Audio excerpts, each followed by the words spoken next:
জানিয়ে দেব এই মুহূর্তে হাতে পাওয়া সর্বশেষ গুরুত্বপূর্ণ আপডেট বাংলা সংবাদ। শুরুতেই থাকছে গণহত্যা ও গণকবর নিয়ে আশ্চর্য নন কেন প্রশ্ন ব্যারিস্টার ফুয়াদের। সম্প্রতি বেসরকারি একটি টিভি চ্যানেলে অনুষ্ঠানে এক প্রশ্নের জবাবে আমার বাংলাদেশ পার্টির যুগ্ম সদস্য সচিব ব্যারিস্টার আসাদুজ্জামান ফুয়াদ বলেছেন, আজকে যারা ঢাকা বিশ্ববিদ্যালয়ে একজনকে পিটিয়ে হত্যা করবার পর আশ্চর্য হচ্ছেন, তারা 2013 সালে হেফাজতের সমাবেশে গণহত্যার সময় কিংবা জুলাই ছাত্র আন্দোলনে ছাত্র জনতাকে হত্যার পর গণকবর দিয়েছে, সে সময় আপনি বা নাগরিক সমাজ আশ্চর্য হয়নি কেন? তিনি আরও বলেন, গত কয়েকদিনে যৌথ বাহিনীর গুলিতে 3 জন মারা গেছেন, সেটা নিয়ে নাগরিক সমাজ আশ্চর্য হয়নি কেন? তিনি সকল শ্রেণী পেশার মানুষকে উদ্দেশ্য করে ক্ষোভ নিয়ে বলেন, যখন সাভারে 6 জনকে গুলি করে মেরে গাড়িসহ পুড়িয়ে দিল, তখন কেউ কথা না বলেও এখন তারা আশ্চর্য কেন হচ্ছে। এবারে জানাবো ছাত্র আন্দোলনে আহতদের চিকিৎসায় ঢাকায় আসছে চীনের মেডিকেল টিম। শিক্ষার্থীদের গণঅভ্যুত্থানের সময় যারা গুরুতর আহত হয়েছেন তাদের উন্নত চিকিৎসা সেবা দিতে ঢাকায় আসছে চীনের একটি জাতীয় জরুরি সেবা মেডিকেল টিম। ডক্টর মোহাম্মদ ইউনূসের নেতৃত্বাধীন অন্তর্বর্তীকালীন সরকারের অনুরোধে চীন এই দলটিকে পাঠাচ্ছে বলে জানিয়েছে ঢাকার চীনা দূতাবাস। জানাবো হঠাৎ মিরপুরে সেনা মহড়া কেন? আগামী অক্টোবরে বাংলাদেশ সফরে আসার কথা রয়েছে দক্ষিণ আফ্রিকার ক্রিকেট দলের। 2টি টেস্টের সেই সিরিজ অনুষ্ঠিত হবে শেরেবাংলা জাতীয় ক্রিকেট স্টেডিয়াম ও চট্টগ্রামে। সেই সিরিজে ক্রিকেটারদের বিশেষ নিরাপত্তা দিতে রোববার মিরপুরে অনুষ্ঠিত হল সেনাবাহিনীর বিশেষ মহড়া। এদিকে সরকার পতনের পরে প্রথমবার মুখ খুলেছেন ছাত্রলীগ সভাপতি সাদ্দাম ও ইনান, পাঠালেন বিবৃতি। শেখ হাসিনার সরকারের পতনের পর থেকে আড়ালে ছিল বাংলাদেশ ছাত্রলীগের কেন্দ্রীয় নেতা কর্মীরা। এদের মধ্যে ঢাকা বিশ্ববিদ্যালয়ের সাধারণ সম্পাদক তানভীর হাসান সৈকত গ্রেপ্তার হয়েছে। তবে কেন্দ্রীয় সভাপতি সাদ্দাম হোসেন এবং সাধারণ সম্পাদক শেখ ওয়ালি আসিফ ইনানের অবস্থান এখনও জানা যায়নি। সরকার পতনের দীর্ঘদিন পর প্রথমবার কেন্দ্রীয় ছাত্রলীগের পক্ষ থেকে বিবৃতি দেওয়া হয়েছে। এবারে থাকছে ভারতের সঙ্গে অতীতের সরকারের নিরাপত্তার দিন শেষ। পরিবেশ, বন ও জলবায়ু পরিবর্তন ও পানি সম্পদ বিষয়ক মন্ত্রণালয়ের উপদেষ্টা সৈয়দা রেজওয়ানা হাসান বলেছেন, সরকারের চশমা নয়, জনগণের চশমা দিয়ে দেখতে এসেছি। ভারতের সঙ্গে অতীতের সরকারের যদি নীরবতা বা নিষ্ক্রিয়তা থেকে থাকে সেদিন শেষ হয়ে গেছে। নদীর পানি কেবল রাজনীতির না, কূটনৈতিক এবং অর্থনীতি। এবং সর্বশেষ জানাবো আন্তর্জাতিক সংবাদ। ইরানের কয়লা খনিতে ভয়াবহ বিস্ফোরণ, নিহত অন্তত 30। ইরানের পূর্বাঞ্চলে একটি কয়লা খনিতে ভয়াবহ বিস্ফোরণের ঘটনা ঘটেছে। এতে কমপক্ষে 30 জন নিহত হয়েছেন, আহত হয়েছেন আরও অনেকে।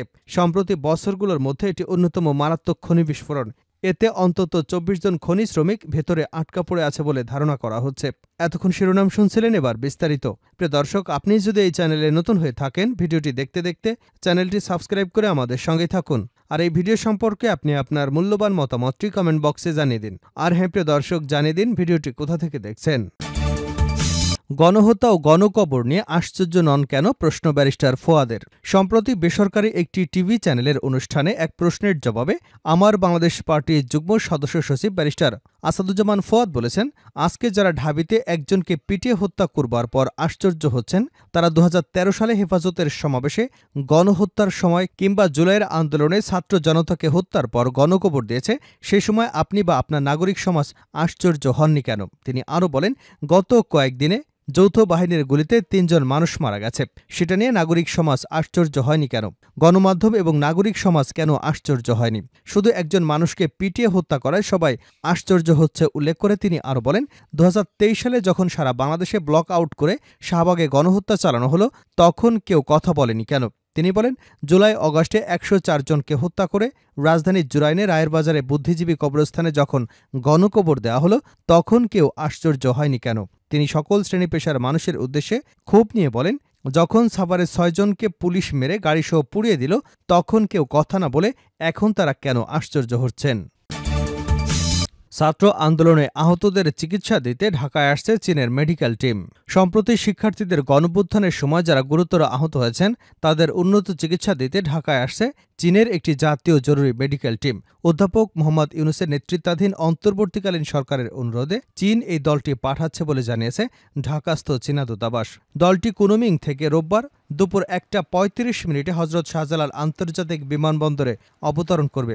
মেডিকেল টিমকে স্বাগত জানাতে বিমানবন্দরে উপস্থিত থাকবেন বাংলাদেশে নিযুক্ত চীনের রাষ্ট্রদূত ইয়া ওয়েন। হঠাৎ মিরপুরে সেনা মহড়া। আগামী অক্টোবরে বাংলাদেশ সফরে আসার কথা রয়েছে দক্ষিণ আফ্রিকার ক্রিকেট দলের। 2টি টেস্টে সেই সিরিজ অনুষ্ঠিত হবে মিরপুর শেরেবাংলা জাতীয় ক্রিকেট স্টেডিয়াম ও চট্টগ্রামে। সেই সিরিজে ক্রিকেটারদের বিশেষ নিরাপত্তা দিতে রোববার মিরপুরে অনুষ্ঠিত হল সেনাবাহিনীর বিশেষ মহড়া। মহড়া উপলক্ষে মিরপুরের মাঠে সেনাবাহিনীর সশস্ত্র মহড়া দিয়েছে এবং আকাশে হেলিকপ্টারও উড়িয়েছে। মোটামুটি যুদ্ধের আবহ নিয়ে মিরপুরে মহড়া দিয়েছে বাংলাদেশ সেনাবাহিনী। মূলত অক্টোবরের মাঝামাঝি প্রোটিয়াদের বাংলাদেশ সফরে নিরাপত্তা প্রদানে এই আয়োজন। আসন্ন এই সফরের আগে শনিবার প্রোটিয়াদের ৩ সদস্যের প্রতিনিধি দল এসেছে ঢাকায় নিরাপত্তা ব্যবস্থা পর্যবেক্ষণ করতে। রোববার চট্টগ্রামে জহুর আহমেদ চৌধুরী স্টেডিয়াম ঘুরে দেখবে পর্যবেক্ষক দল। এরপর আগামীকাল তাদের শেরেবাংলা স্টেডিয়াম পরিদর্শন করবার কথা রয়েছে। তাদের পরিদর্শনের একদিন আগেই রোববার মিরপুরের বিশেষ মহড়া দিল সেনাবাহিনী। সকাল থেকেই হোম অফ ক্রিকেটে আসন্ন সিরিজের জন্য নিরাপত্তা ব্যবস্থার জন্য সর্বাত্মক প্রস্তুতি নিতে দেখা গেছে সেনাবাহিনীকে। এরপর দুপুর ১২টার কিছুক্ষণ পর শেরেবাংলার আকাশে উঠতে দেখা যায় হেলিকপ্টার। মিনিট কয়েক প্রদক্ষিণের পরপরই ত্যাগ করে মাঠ। এছাড়া মিরপুরের মাঠের চারিদিকেও প্রদক্ষিণ করে হেলিকপ্টার। আসন্ন সিরিজের জন্য সব ধরনের নিরাপত্তা দিতে প্রস্তুতির অংশ এটি। এর আগেও বিভিন্ন সময় সিরিজ বা টুর্নামেন্টের আগে এমন মহড়া দিতে দেখা গেছে মিরপুরে। ঢাবি ও জাতীয় বিশ্ববিদ্যালয় পিটিয়ে হত্যার ঘটনায় ছাত্রলীগের বিবৃতি।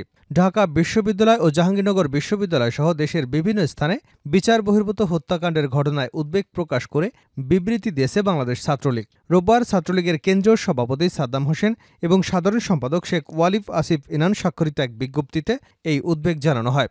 এতে বলা হয়, সম্প্রতি ঢাকা বিশ্ববিদ্যালয় তোফাজ্জল হোসেন, জাহাঙ্গীরনগর বিশ্ববিদ্যালয় শামীমুল্লাহ এবং রাজশাহী বিশ্ববিদ্যালয় আব্দুল আল মাসুদ সহ দেশের বিভিন্ন প্রান্তে সংঘটিত বিচার বহির্ভূত হত্যাকাণ্ডের বিষয়ে উদ্বেগ প্রকাশ করেছে ছাত্রলীগ এবং এ নিরপেক্ষ তদন্ত সাপেক্ষে জড়িতদের বিরুদ্ধে যথাযথ পদক্ষেপ গ্রহণের জন্য প্রশাসন এবং আইনশৃঙ্খলা বাহিনীর প্রতি আহ্বান জানাচ্ছে কেন্দ্রীয় ছাত্রলীগ। প্রসঙ্গত, এর আগে গত বুধবার ঢাকা বিশ্ববিদ্যালয় এবং জাহাঙ্গীরনগর বিশ্ববিদ্যালয়ে দুজনকে পিটিয়ে হত্যার ঘটনা ঘটেছে। বুধবার বিকেল থেকে রাতের মধ্যে এই দুই হত্যাকাণ্ড ঘটে। এর মধ্যে জাবিতে নিহত শামীমুল্লাহ বিশ্ববিদ্যালয় শাখা ছাত্রলীগের সাবেক নেতা এবং ঢাবিতে নিহত তোফাজ্জল হোসেন মানসিক ভারসাম্যহীন ব্যক্তি। ঢাবির ঘটনায় বিশ্ববিদ্যালয় প্রশাসন বাদী হয়ে অজ্ঞাত পরিচয় আসামিদের বিরুদ্ধে মামলা করেছে। এর মধ্যে বিষয়টি নিয়ে সামাজিক যোগাযোগ মাধ্যম সহ সর্বত্র আলোচনা ঝড় বইছে। দেশের স্বনামধন্য এই দুই বিশ্ববিদ্যালয় নির্মমভাবে পিটিয়ে হত্যার ঘটনায় দুঃখ প্রকাশ করেছেন স্বরাষ্ট্র উপদেষ্টা লেফটেন্যান্ট জেনারেল অবসরপ্রাপ্ত জাহাঙ্গীর আলম চৌধুরী। তিনি বলেন, আইন নিজের হাতে তুলে না নিয়ে অপরাধীদের আইনের আওতায় তুলে দিতে হবে। স্বরাষ্ট্র উপদেষ্টা বলেন, তারা তো শিক্ষার্থী, সবচেয়ে বেশি শিক্ষিত।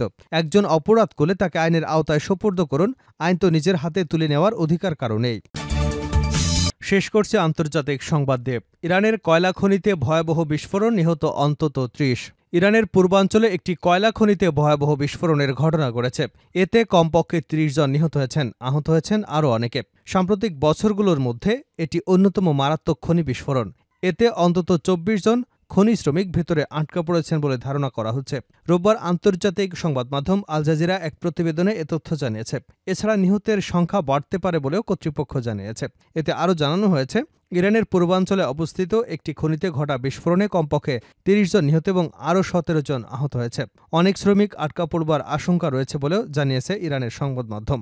ইরনা নিউজ এজেন্সির বরাতে রোববার জানিয়েছে, ইরানের তেহরানে প্রায় ৪৫০ কিলোমিটার দক্ষিণ পূর্বে তাবাসের একটি কয়লা খনিতে মিথেন গ্যাস লিক হওয়ার কারণে বিস্ফোরণটি ঘটে। প্রতিবেদনে বলা হয়েছে, শনিবার রাতে কমপক্ষে ৫৯ জন গ্যাস লিক হওয়ার সময় খনির ভেতরে টানেলে কাজ করছিলেন। রাষ্ট্রীয় টিভিটি পরে আরও জানায়, ২৪ জন ভেতরে আটকা পড়ে আছে বলে মনে করা হচ্ছে। বেঁচে ফেরা অন্য ২৮ জনকে হাসপাতালে চিকিৎসার জন্য পাঠানো হয়েছে। ইরানের নতুন রাষ্ট্রপতি মাসুদ পেজেশকিয়ান বলেছেন, আটকে পড়াদের উদ্ধার এবং তাদের পরিবারকে সহায়তা করবার জন্য সমস্ত প্রচেষ্টা চালানোর নির্দেশনা দিয়েছেন তিনি। ঘটনার তদন্ত শুরু হয়েছে বলেও জানানো হয়েছে। ইরানের খনি শিল্পে এটাই প্রথম বিপর্যয় নয়। ২০১৭ সালে একটি কয়লা খনি বিস্ফোরণে কমপক্ষে ৪২ জন নিহত হয়েছিল। ২০১৩ সালে দুটি পৃথক খনি দুর্ঘটনায় কমপক্ষে ১১ জন শ্রমিক নিহত হয়েছিল। ২০০৯ সালে কয়েকটি ঘটনায় কমপক্ষে ২০ জন শ্রমিক নিহত হয়েছিলেন।